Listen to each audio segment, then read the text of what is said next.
Look at this. I got headphones on. I got a mic going. Baby.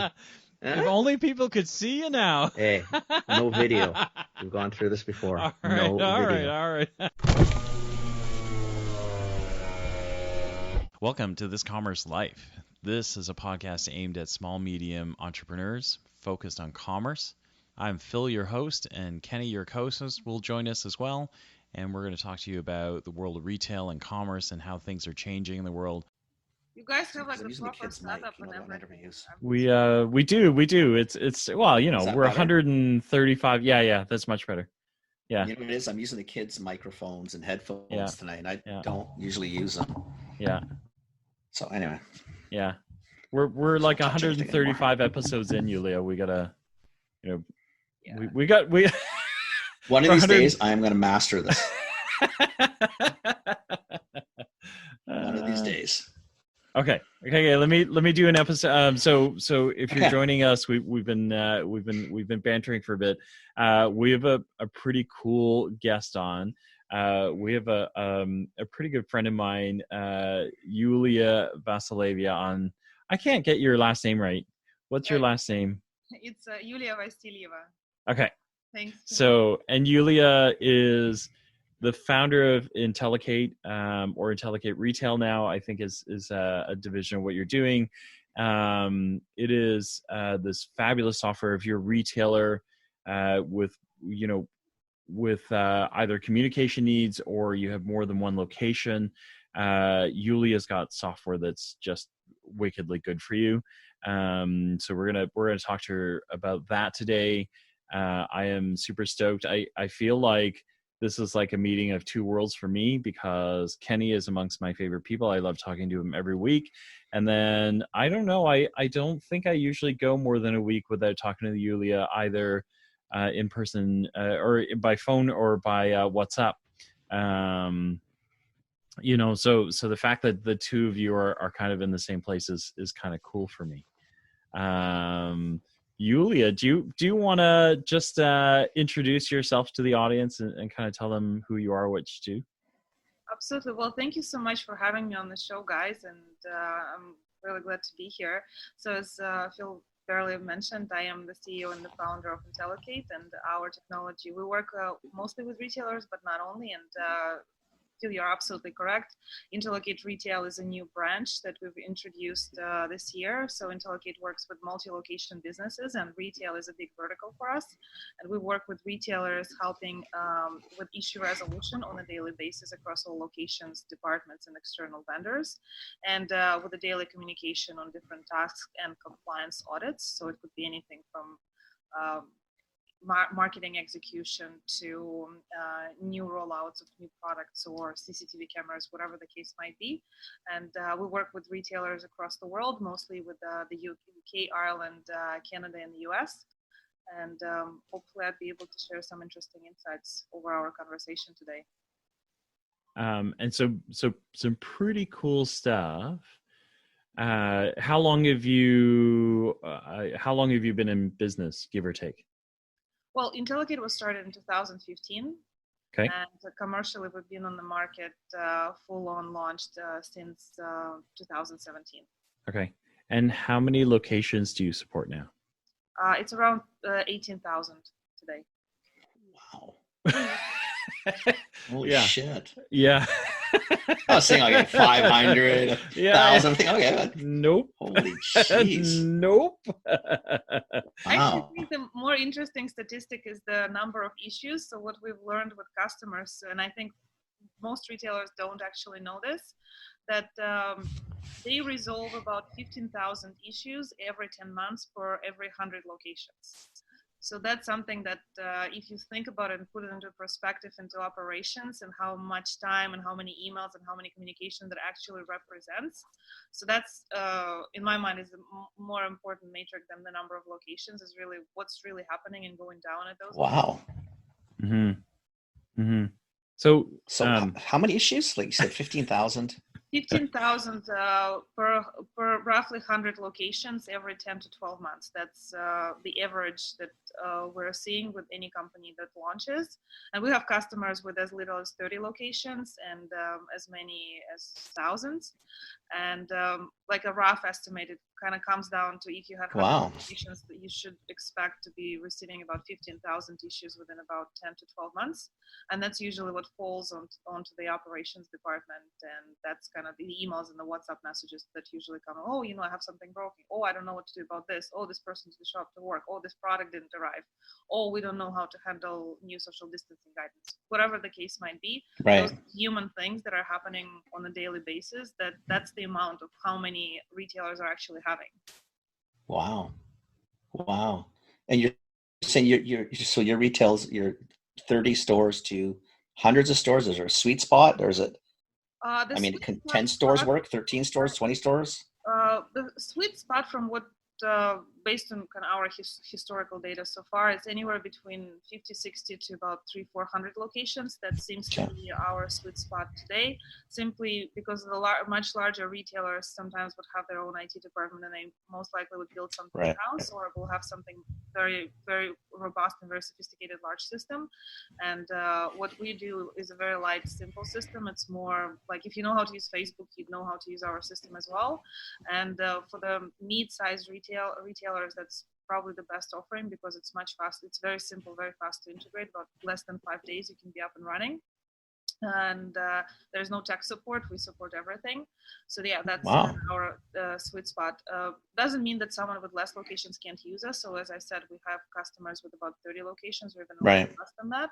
But usually when you get into 50 plus locations, or if let's say you have a growing business and the number of locations is growing, that's where you really start needing something like this in place. Because the volume of communications is quite large, and it's very easy to kind of miss things for the cracks. But it's very important to see if there are certain issues are trending, because sometimes, for example, one particular region might have an issue related to a particular delivery carrier, and especially now with the current pandemic situation, there are a lot of issues related to that, because a lot of carriers are delaying, and you might actually spot that if you have a system in place. You can actually see, for example, in that particular area where we have a trend in this particular type of issue, then you can eliminate that from becoming a company-wide problem, because you can see, okay, something is picking up here, we can resolve this on the spot and move on from that issue, as opposed to just being reactive and we have to solve this problem here with this store, and then with the other store. Okay. So what exactly do you do? So tell me, I've got 60 stores and I phone you up. What am I doing with you? What am I asking you? What am I trying to fix?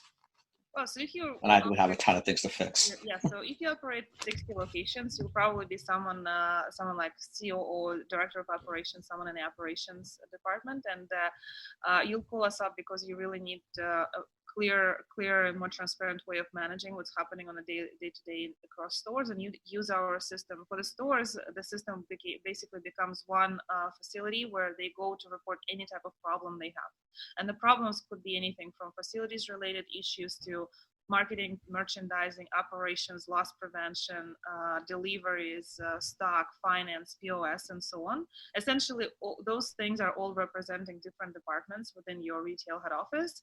And usually, all of that kind of doesn't connect in any way. So the loss prevention is dealing with the loss prevention issues on their own. The operation teams managing operations issues on their own. But in reality, they're all intertwined. And sometimes one type of problem causes a myriad of other problems.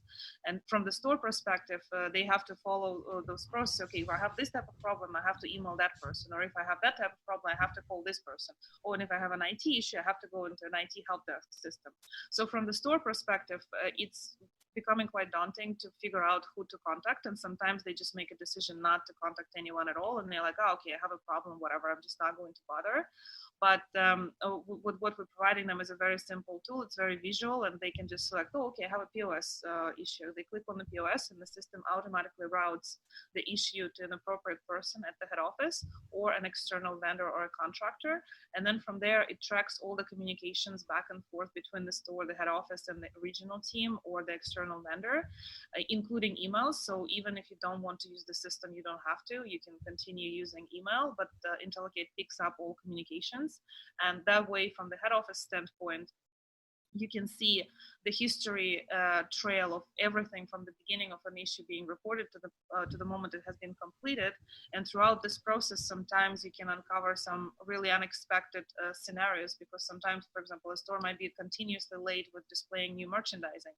And what you can learn by looking at those human conversations is that, for example, there is someone is showing up to work late all the time, and the UPS delivery truck cannot wait for more than 10 minutes, and they leave, and the moment they left, they only can come back the next day or at the end of the day, and therefore the merchandising display is now screwed up because of this. So those types of things are almost impossible for the majority of retailers to track, because that's the human interaction that lives in WhatsApp and text messages and an email, and we bring that all in a system where you can look at it and analyze it. So that's from the issue management standpoint. So you kind of set it up, know exactly which issue goes to which department.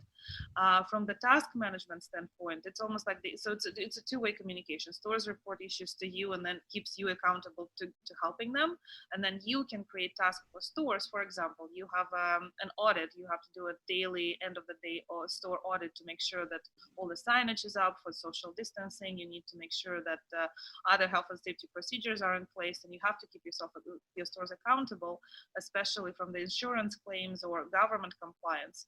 So you can use the system to create a task. It could be a recurring task, and the store receives it at the end of the day every day.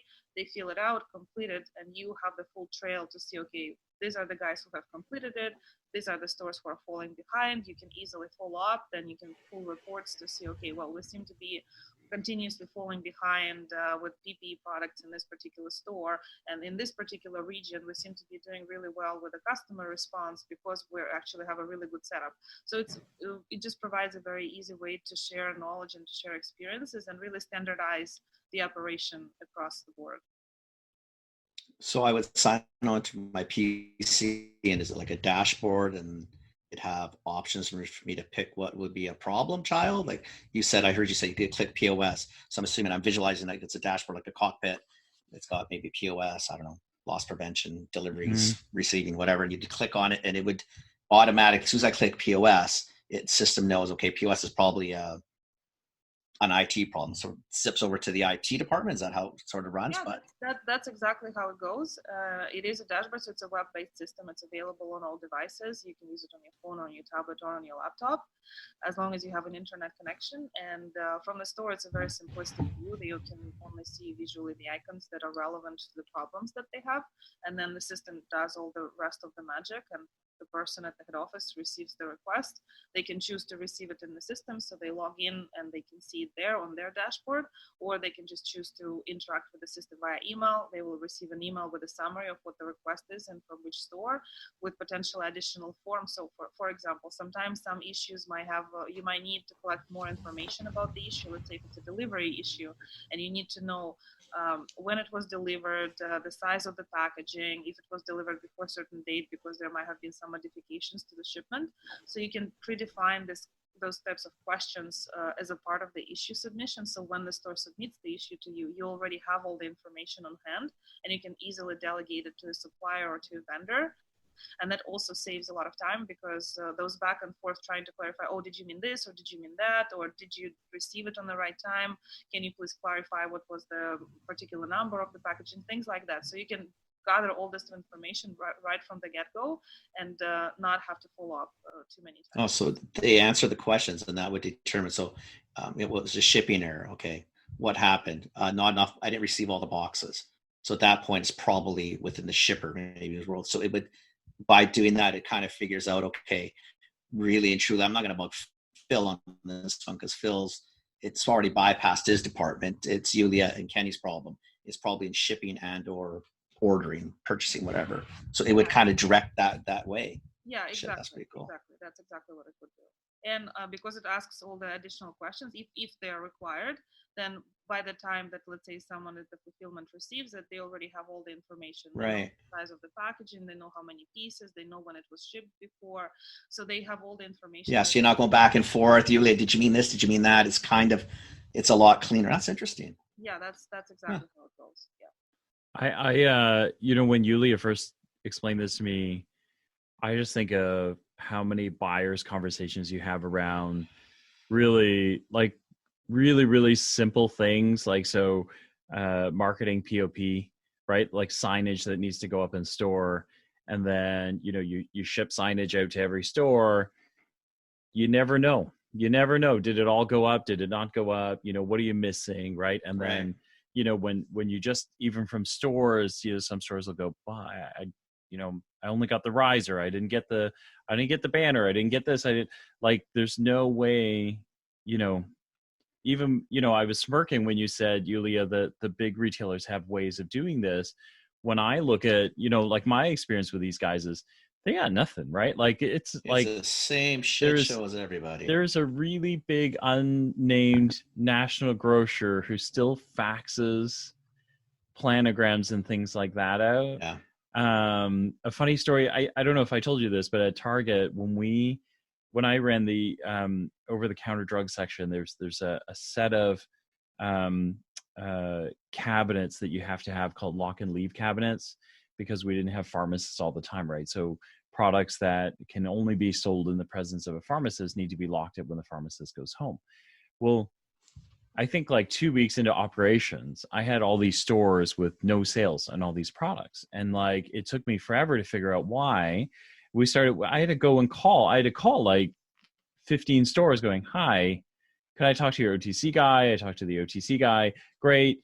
Why aren't you putting up these fixtures? And the answer was, what fixtures? What are you talking about? We don't have those fixtures.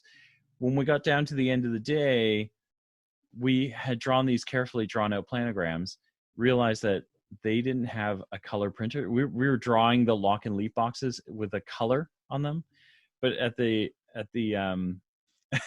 at the store, they only have black and white printers, right? So they were getting these fixtures going, this is not what I'm looking for. I'm chucking these. So they were actually chucking the fixtures. Like in one place, I had sent this fixture like 3 times.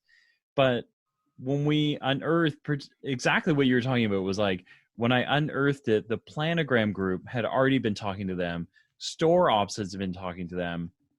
The compliance team had been talking to them. Never made it to me. But I'm like I'm the nervous center. I would have known, when 1 popped up or 2 popped up, I would have put it together to say, well, wait a second.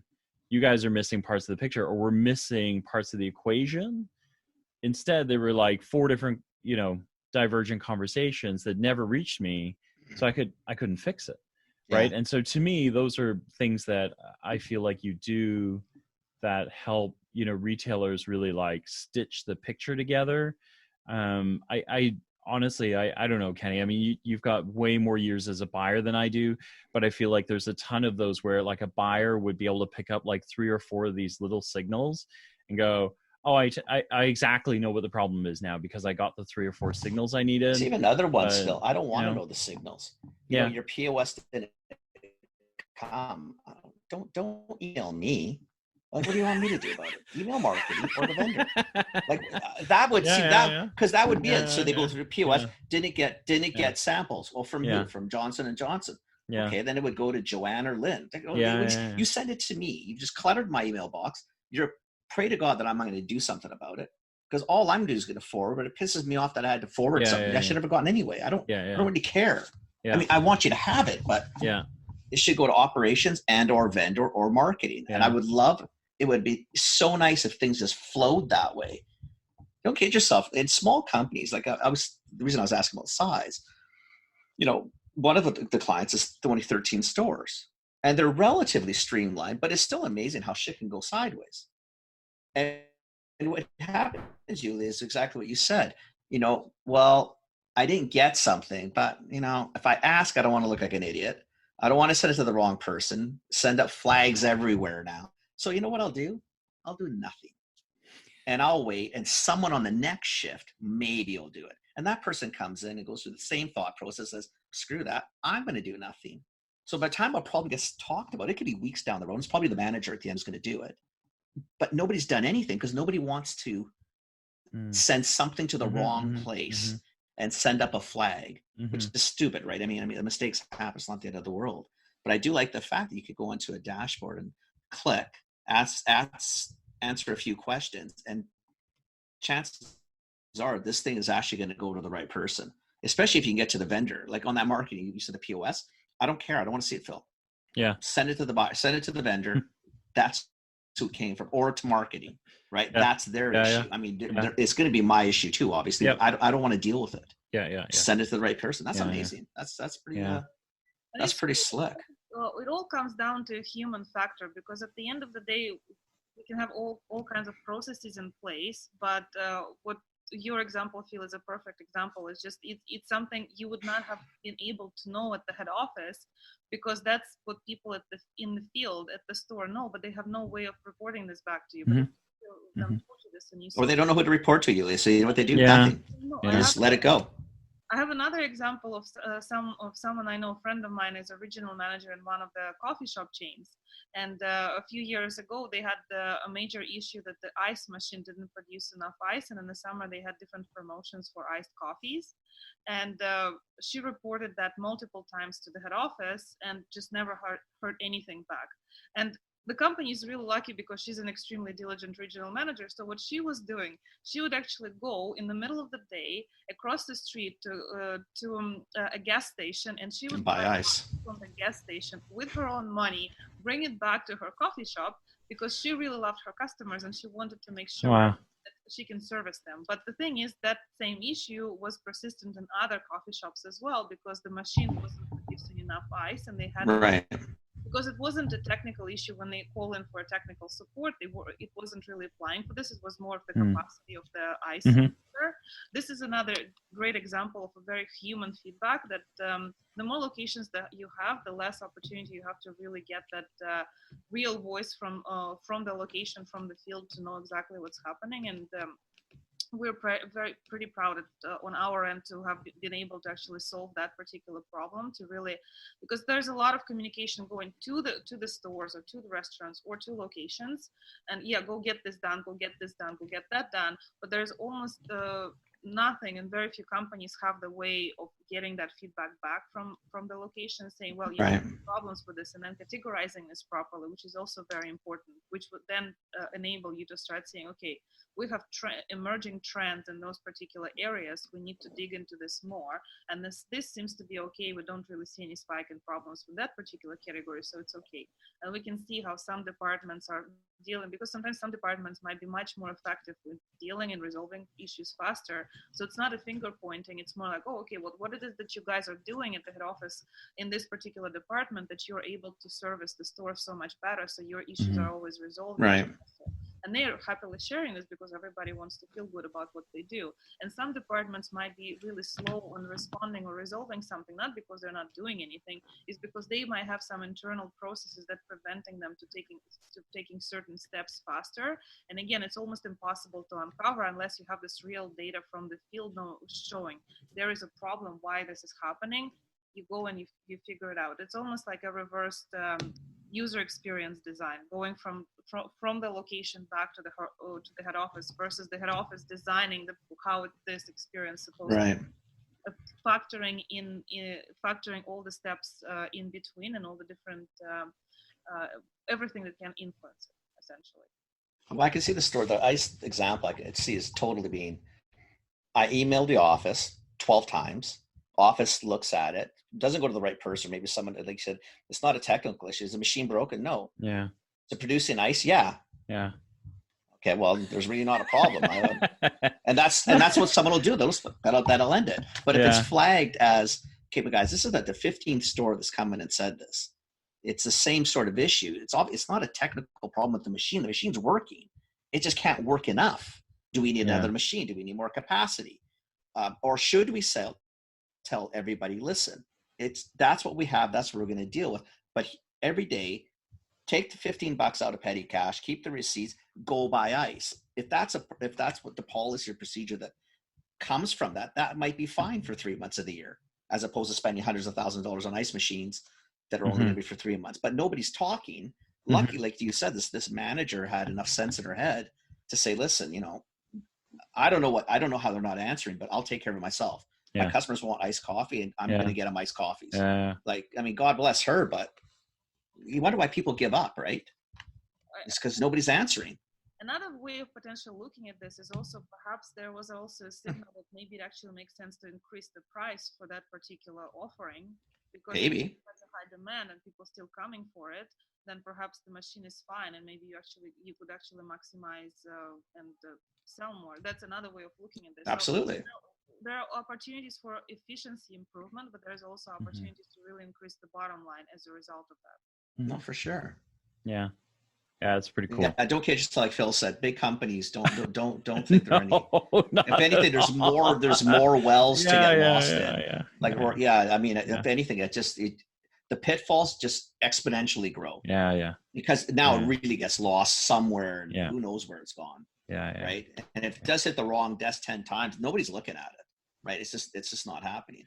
So if this thing goes in, so if you send this it would go to the department or person that's supposed to go to. How do you know if something like who else can see it to flag or to make sure that, you know what, Yulia's had this question 7 times from 6 different stores. Like, has it been resolved, or like, are there other people that can kind of check in from above to say, okay, hey, listen, guys, this seems to be not fixed. If you haven't figured it out, Kenny's excited now. He's starting to talk faster. I'd like to kind of figure it out, right? I remember all this shit. Like, it was hard to get things done. It's amazing. I like it. I love it. I'll give you this story. You know who our software was in the old days of London Drugs? I'm going to go old days. And people who worked at London Drugs will laugh when they hear this. In the old days, if you were in the stores, if your window broke, if your mop you couldn't find, if cash was out, if the merchandise didn't come in, everybody would phone John Vasconcelos. Didn't matter what the problem was, because John was probably in the office from 6 to 7. Did not matter what the issue was, had nothing to do with it. He should never have answered the question, but he would have given you the answer or found somebody. So what happened? The whole company would just email John. Well, how efficient, then John's not getting anything done, because all John's doing is replacing mops, fixing doors. Got shit to do with him. He doesn't, but he was sort of the answer. Yeah. So I trust me, we lived through this, and it still happens because they just don't know where to go. They can't find the manual in the back. They're looking through, okay, who's the glass guy? As opposed to, loss prevention issue, broken glass. Is it your front doors, your back doors that are secured, or, alarm part, where it could go maybe just to, I don't know who does alarms, Brinks or whatever, Chubb. It would go to them and maybe your district manager, but it would actually potentially get resolved, as opposed to sitting some black hole somewhere where nobody finds it. Very true. Ultimately, like even I, for example, when I used to work in corporations myself, I remember sometimes you might receive a request from someone, and it's not that you want to ignore the story and you don't want to help them. You do, but you have so many other things on your plate. And it's not my plate. And I'm not sure who to email it to. Okay, I'm just going to look at this at the end of the day. Then exactly. Then I get sidetracked with something else. Tomorrow I come in, I forget about this email, and that's how. Yeah. Exactly. And then 2 weeks later, they're emailing. You're thinking, "Oh man, I totally forgot about that." You know why? Because it's not mine, and it wasn't something. It's not in my head. I don't know who to go to.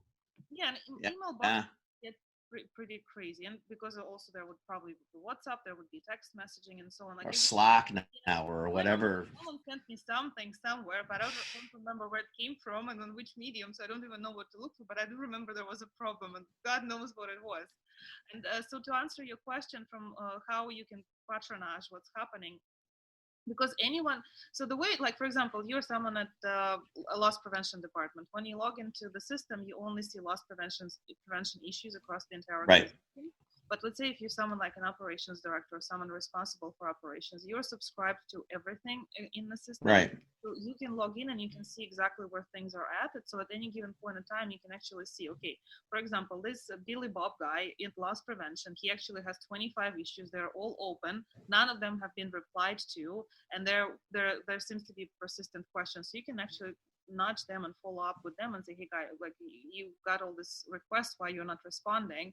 And he might give you a very surprising answer. He might say, well, you know what, I actually don't have authorization to respond to this, or I don't have an authorization to maybe deal with this issue in a Right.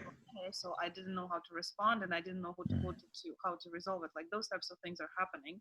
So the system will basically automatically remind if something hasn't been open or responded to for a long time. It will send reminders, and it will kind of poke the right people, or it can potentially escalate it further if it's needed to. But because everything is kind of at a glance very transparent, and it's a very simple interface, so you can see, because everything is around text message, like messaging type of interaction. We all know what it looks like when you have unread messages. We all know how to open them. So it's a very similar style to that, but it all has all that I guess meat on top of it with the information that's related about the issue, what the category is, which location is, how many times it has been submitted, and so on. So it just adds much more context to that conversation, so it's easier to track. And another Interesting thing about that is also because all communications are being tracked in one place. So let's say someone leaves the company, say again, this Billy Bob from the loss prevention department. He left the company. Normally what would happen, he left and everything left with him because his email box is no longer available to anybody. Because now all of those interactions are kept within Intelocate.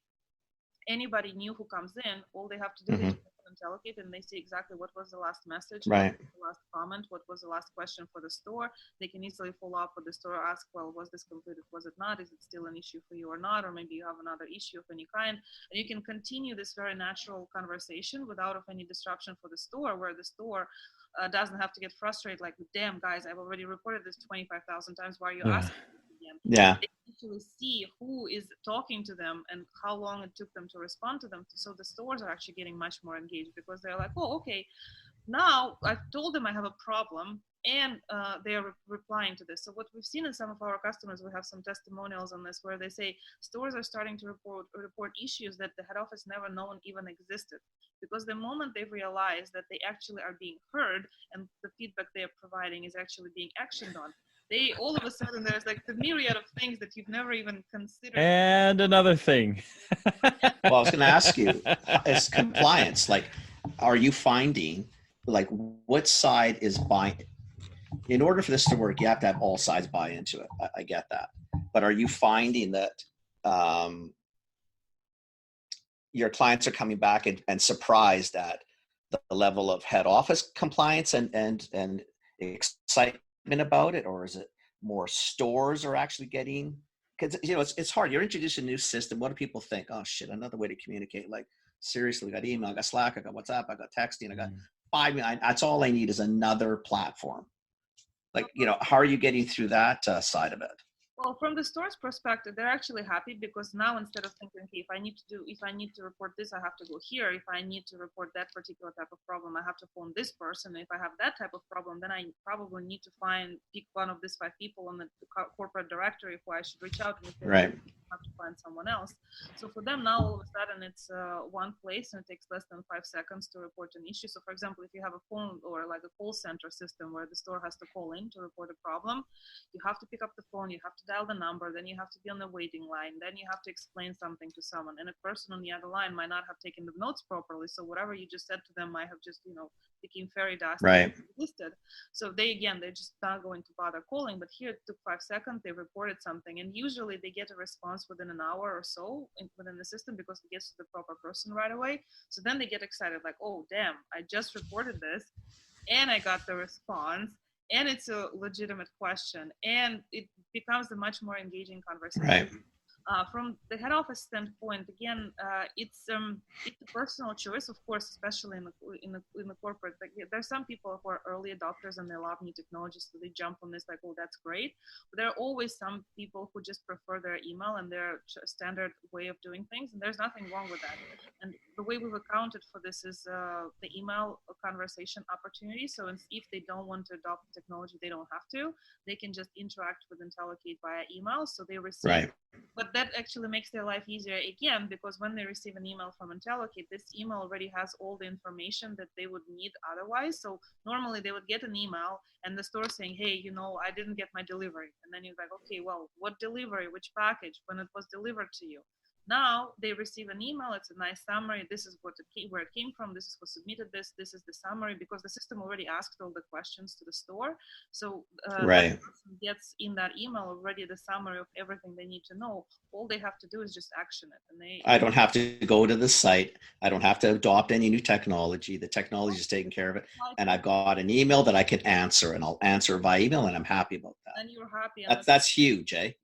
But that's huge. Also interesting, what we've noticed with companies, so sometimes people who might have been more reluctant at the early days of system adoption are like, oh yeah, I don't want any new system, because right. interacting with an email through the email with the system. 2-3 months later, maybe 4 months later into the system launch, sometimes like, okay, well, I'm going to go and log in just for a sake of it, just to see what this whole Intelocate thing all about. And then all of a sudden they see last 3 or 4 months of their work actually being very logically organized. So it's not that they have to look for anything. They actually, right. These are all the requests that came to me. These are all the things that I have actually answered. This is actually already completed by the store. So I actually already done all this work. So there is this also sense that, you know, the work actually has been done without you having to do that much. To give you an example, one of the operations managers at one of our clients, he told us that they used to spend about 3 hours a day in the operations team on all the different requests that are coming from stores. Now they're spending anywhere between 15 minutes to half an hour maximum, and sometimes they just do it on the go while they're commuting to the office. Not right now, they're not commuting to any office, or while they're having coffee in the morning, or a stroll in the park, whatever the case might be. And that's just an example of how much time is actually wasted on that back and forth administrative communication, just trying to understand and get to the bottom of what the problem is. And then following up and remembering, like, oh my God, did I talk to this store on that date, or which date, which email should I be looking for? Did they email it to me, or did they text it to me? What was the issue about? I do remember it was about the delivery, but I'm not sure if it was. And then again, it gets lost. But here, all of a sudden, you just look at it. You don't really have to try to remember if someone reported something to you. It's right there, right in front of your face. It's on your dashboard. You can see all the locations, all the issues, their statuses, all the latest messages. So it's practically impossible to miss something. And even if you do manage to miss something, the system will still remind you to look at it. I just think it's in the speed of it, right? It's just how fast you're going to be able to see things. Because I could just picture this. It's the day of a launch of something, to go back to Phil's example. And all of a sudden, 2 stores or 3 stores say, I didn't get display, I didn't get the display. Well, right away, it flags to whomever. There's 1,000 stores that didn't get the display. Yeah. Like, you can get on problems that much faster because they're compiled, like you said. So it's not 3 distinct emails. If you signed on, there's a box saying there's a problem here. It's the same problem. Bang, bang, bang. There's 3 of them. Like, you're flagging real fast. And speed is actually potentially where there's some on in our environment today, because if in the past, you know, you can just let some things slide, but today it actually can have a major health and safety issue, or for sure it can dramatically damage the reputation of the business. For sure. Very small.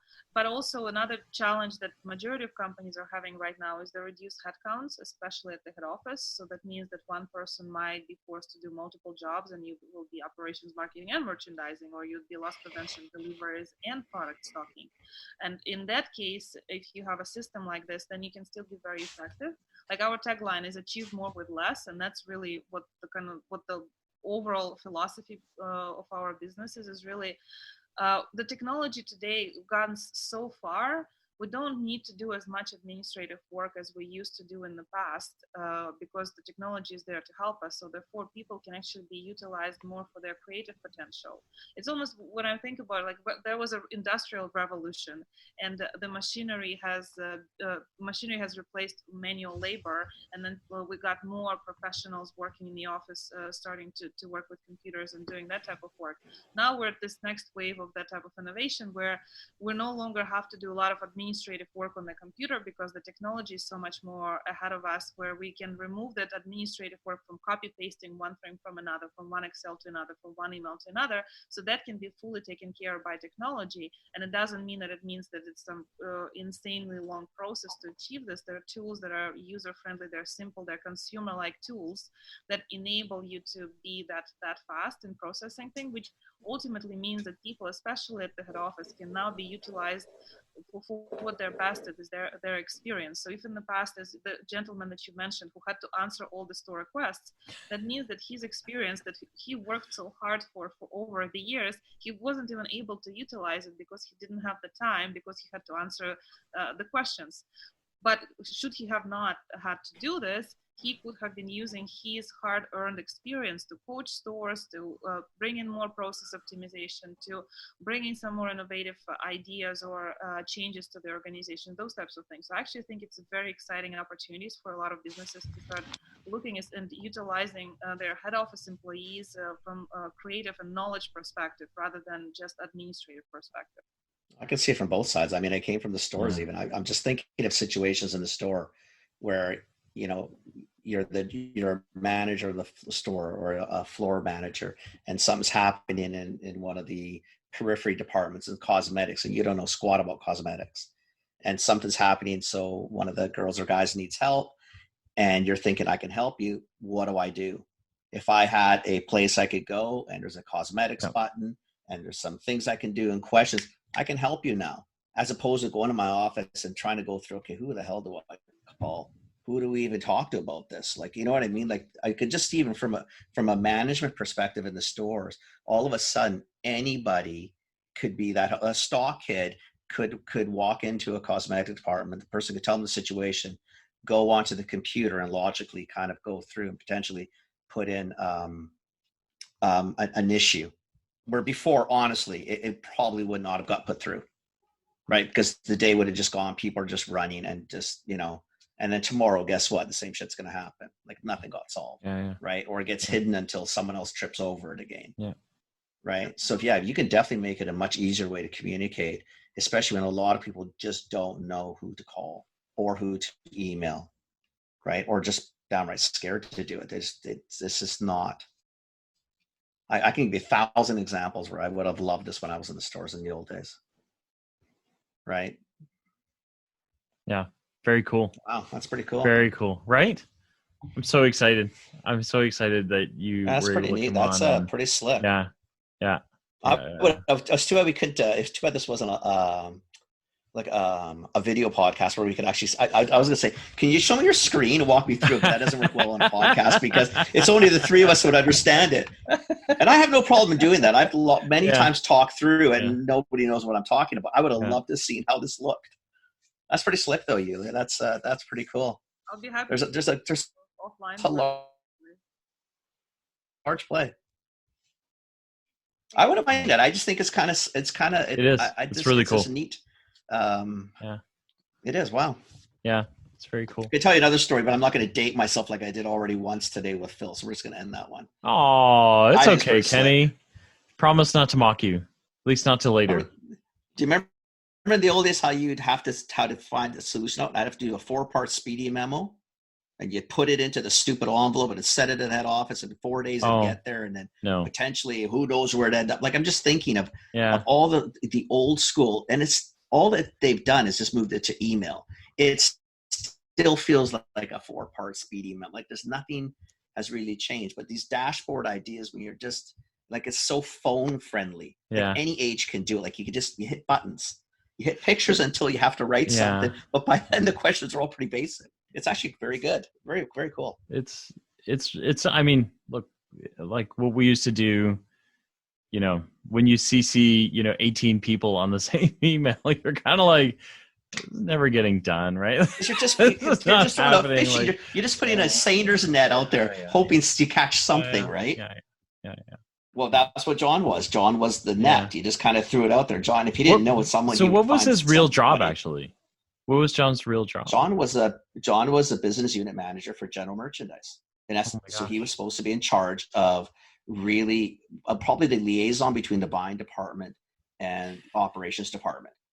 Right now, he was also very charismatic and guy that he liked to be involved in things. But if I couldn't find a mop and I didn't know who the janitorial companies, why the fuck would I phone John? But I would. Bet you would. Because I knew John would probably know, or he'd get me an answer. What a waste of his time. Yeah. Complete waste. He actually had a real job to do. Well, exactly. And you're not doing it then. Yeah. We'll let John quit one day. Well, that's just it. And there's there's lots of Johns out there, and there's lots of people like Yeah. that where you put, or two, you said they quit and the emails go, and there's threads everywhere, but now they're gone. Yeah. Right? If they Yeah. were more localized into a bucket that people could see, that makes so much more efficient. And Yeah. How'd you think of this? Like, what's the, you sat down one day and just what? Well, so Oh, the my way it goodness. started, I actually met Phil when I was just starting the business. So where it all came from, I used to, like in my previous life, I'd probably call it, I worked as a project manager for a company that built a very sophisticated merchandising system. Initially, I think for Telus, and then for Bell, they sold it to Bell and Virgin Mobile, and I was the project manager integrating that system at the head office and stores. And that's where initially I saw the complexity that goes into this process. And the system was a really, really very, very good, very robust product. But I was always thinking, it's great, but it addresses this one particular area within the operation. And to me, because I was an integration manager, I was touching multiple departments, and I could see that there's a lot of intertwined communication between them, and all comes down to what comes back to them from stores. And that's where I was thinking. Initially, I thought, like, what if it would be just like a simplified communication platform that's specifically designed for a multi-location business, not necessarily retail. And today it's not only retail that's using us. Mm-hmm. And that was kind of the initial idea. And actually 5 years ago when I met Phil for the first time, so I was just kind of at the prototyping stage, and I was thinking, okay, there will going to be this multi-location business communication platform that's kind of, it's kind of, if you think about Jira and Slack, and they kind of, you merge them together and you design it specifically for a multi-location business, and if you have a central head office, multiple spread out physical locations, and you have a daily ongoing operation, that's what we were looking to solve. And from there, it kind of started to evolve, and then we got introduced to potential customers. We did some beta pilots, and then as of May 2017, where we fully launched on the market, everything kind of started to really build from there based on the customer feedback, because I initially didn't even think that the issue resolution would be the core of the product. I actually thought that would be more of task management and the communication from the head office to the locations, whether it's warehouses, manufacturing plants, restaurants, stores, doesn't matter. But the reality of what we saw, the very first customer that we got at the time was actually Staples UK, that got rebranded into Office Outlet because they branched out from Staples US and became a completely separate entity. And so they were going through a lot of different organizational change. So they were retrofitting stores, they were changing product lines, there were a lot of changes at the head office. And what they realized at the time, because the speed of this merger was so fast, they realized that they can't really afford to keep having things fall through the cracks. And while they can keep bombarding stores with instructions of what the stores have to do, the stores had a whole bunch of feedback and problems coming back, and they had no way to filter this. So they asked us, "Oh, can we do it through your system?" And they're like, "Yeah, sure." But I thought that would be more of a supplementary functionality, but ultimately it actually became the core functionality of the product, where it becomes the voice for the locations to communicate back to the everything that happened. And so initially we launched with them, with their facilities team, to track facility stuff. But within, I think, about a week and a half to 2 weeks, we got operations, then we got marketing, then we got loss prevention, we got space planning, then we got the print center, because because they also had a print house in there. And so within about a month, basically the entire organization was on the system, using it for essentially issue resolution and communication around it. And then the task management became more of a supplementary to it, because the tasks started to form based on understanding what problem stores have. How do we solve them now? Okay, for example, we see like across 100 stores in 30, there's a problem with a particular type of printer, or with a particular type of a CCTV camera, or a particular type of lock. Okay, we're just going to create a project and we're going to replace all of them. So now we need to communicate it back to the stores and let them know that this is what's going to be happening, and these are the steps they need to take, and there's an additional training that they have to take as well. And all of that kind of merged in Intelocate, and from there they've introduced us to another customer. They've launched with us with a very similar way, HMV Retail. Then they've introduced us to someone else. And to date, we've been growing pretty much organically. We haven't really been spending any money on marketing, but the issue resolution really became the strongest focus for us, and now I think we're probably the most sophisticated product on the market today to provide this type of thing, simply because everything is tied to the communication, and it kind of happened backwards. I was thinking the product would be different when we were launching this, and Right. because of that active usage on that use case on the issue resolution, we've developed a lot of really cool functionality that makes it very robust, very strong, but also very, very simple. And now that's kind of where it's at. It's interesting. On one hand, if I look at my initial vision for the business, it was a multi-location communication system, and it really is to the core of what it is, but with a very big emphasis on issue resolution, because the issue resolution on the other, if you flip it on the other side, it's ultimately the voice of the location. It's just a way for them to feedback back to the head office to let them know what might be wrong, what's not working, what's not good for them, because they are ultimately the ones who should be driving the corporate strategy, because they are the ones in the field and they know what's really happening and what's important. And if you equip them with that type of opportunity to be heard and to see that they're being heard, they become really generous with the type of feedback that they can provide. So that was very interesting for us to observe as a business and as we evolve, because we are still a young company, I guess, in the grand scheme of things, but that's how it all started. And when we met with Phil, I feel you probably remember, it was in the Mars building here in Toronto. Yeah, I remember. Yeah. And it was like the same product, but the market flipped it upside down from what I thought would be a supplementary became the primarily thing. Fascinating. See, all we were worried about, Phil, was what we were having for lunch those days. If we had been thinking like Yulia, we could have done something. Okay? Get past just lunch. Think bigger. Jesus. Honestly, it's so cool. And then like meeting Yulia, and then Yulia had this great idea, and then I think I talked to you on and off, but she literally went from like ideation to like this thing. And then next thing you know, she had customers, and she was like, "It's just so fantastic." It's fantastic. Cool. It really is. Yeah, it really is. It's, and to a large part, like you said, Yulia, the head office that's their job, is to strategize. That is the role. The store's role is not to strategize. The store's role is to execute.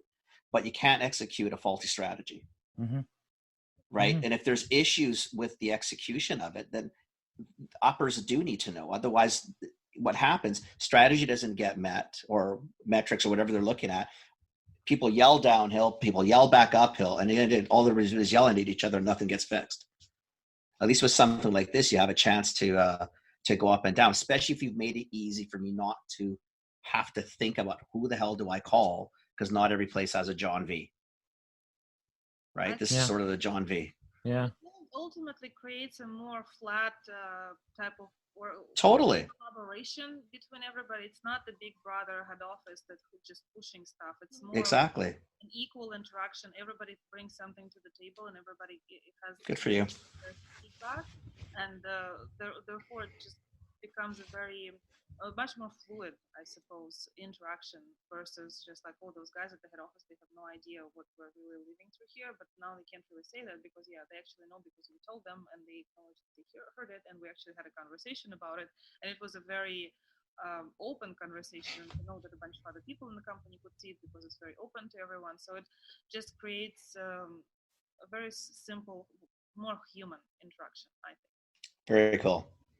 Love it. So you're either going to get bought by some monster, or there's going to be an IPO. So if there's an IPO, let us know. If you're going to get bought, congratulations. Well, the goal is to build a very sustainable business. That's awesome, man. Not good for you. I think it sounds pretty slick. It really does. It sounds pretty cool. Thank you. Right. It's nice to have a nice person behind it too, which makes it even better. Yulia is amazing. Yulia, if people want to find you, where do they find you? They can find us on our website, which is Intelocate.com. Mm-hmm. They can also email us at info@Intelocate.com. And how do you spell Intelocate? Intelocate, we spell it with hold on. So it's INTELOCATE. Perfect. Okay. And we'll put it in the show notes as well, Yeah. so you'll see all the links. Just in there. case someone doesn't do it, they're going to be like me. Yeah, and yeah. I'll be typing in 15 different things, and I'm just going to be swearing and yelling at everybody because nothing's working. Or you can just, Think of me. or you can just look me up on LinkedIn and connect with me there, and I'll respond as well. Absolutely. Yeah. We'll put Yulia's LinkedIn Absolutely. in the show notes as well. Yulia, thank you. Really, for that was joining us. awesome. That was That's amazing. 2 killer shows today, Yeah. Phil. I know. And the evening know. one was phenomenal. That was really Right? interesting. It was that was really really cool. interesting. He's been yapping about you for 2 years, Yeah, I have. right? I have. And Yeah. I've gone online, taken a look, and I think I don't understand what the hell she's doing. I don't know what that. I don't get this thing. But when you explain it to me, and even I can get it, then you're pretty good. Like if you can get someone like me on it right away, you're golden. Thank you so much. Well, guys, it was really a pleasure. I really enjoyed talking to you, and obviously we'll keep talking weekly. And Kenny, I hope that we can. It's great. I got another new friend. That's awesome, and good luck. Yeah. That's very Amazing. cool. Thank Good you job. so much. And guys, Awesome. good luck with the podcast. You are also doing a really great job. You have some really interesting episodes as well. Well, thank you. Thank you. That's Thanks. mostly Phil. What episode number would be like? No. 100? 135. 135. Yeah. I think you're 135. 136. No, you're 136. 136. Yeah. Wow. Yeah. That's Yeah. quite a few. That's That's it's not kind bad. of We a haven't crazy killed each number. other yet. Yeah, we no. still talk every week. No, yeah. I think I talk to you more than my wife, Yeah. or consistently anyway. All right, that's the end of this Commerce Life. We'll be back soon with the next episode. Thank you for joining us. We hope you enjoyed it. Give us feedback. Tell us what you think. Subscribe, like us, join us, share us, tell your friends about us. And we hope to see you next time with more commerce news.